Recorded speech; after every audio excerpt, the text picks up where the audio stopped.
Əvvəlki buraxılışlarımızda sizə Xəzər Dəniz Gəmiçiliyi Qapalı Səhmdar Cəmiyyətinin 5 əməkdaşının qazdan zəhərlənərək ölməsi barədə məlumatı vermişdik. Hazırda isə biz hadisə yerindəyik. Bura Xəzər Dəniz Gəmiçiliyi Qapalı Səhmdar Cəmiyyətinin Zığ Gəmi Təmiri və Tikintisi Zavodunun ərazisidir. Onu da qeyd edeyim ki, hadisə saat 17 radələrində baş verib.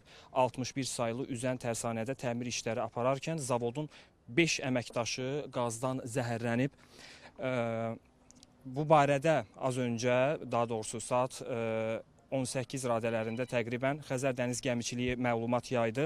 Üzən tərsanədə işləyən 4 işçidən səs gəlmədiyini görən növbədə duran Yolçiyev Namiq Əlioğlu həmkarının arxasınca tərsanənin ballastrının nasos bölməsinə daxil olub, lakin o da qazdan zəhərlənib. Əraziyə Fövqəladə Hallar Nazirliyinin xüsusi briqadası cəlb olunub. Hadisənin baş verdiyi yerdən 5 nəfərin Sərfəliyev Tural Şabəddinoğlu, Şahbazov Orxan Zauroğlu, Yolçiyev Namiq Əlioğlu, Ağayev Teyyub Eyyuboğlu, Məmmədov Samid Abdulvahab oğlunun meyti çıxarılıb.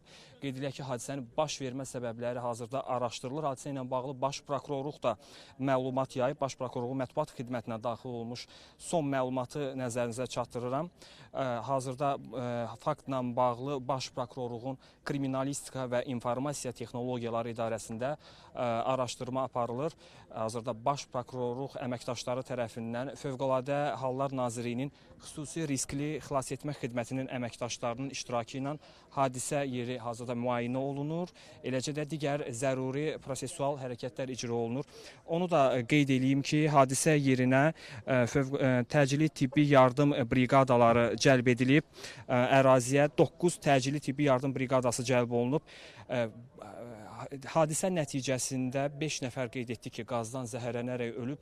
2 nəfər isə təcili yardım vasitəsi ilə xəstəxanaya yerləşdirib. Onlar kliniki tibbi mərkəzin toksikologiya şöbəsində hazırda yerləşdiriliblər. Onu da bir daha xatırladaq ki, hadisə bugün saat 17 radələrində Xəzər Dəniz Gəmiçiliyi Qapalı Səhmdar Cəmiyyətinin Zığ Gəmi Təmiri Zavodunda baş verib və hadisədən sonra dərhal araşdırmalar artıq başlanılıb. Hadisənin baş vermə səbəbləri daha dəqiqləşəndən sonra ətraflı məlumat verməyə çalışacağıq.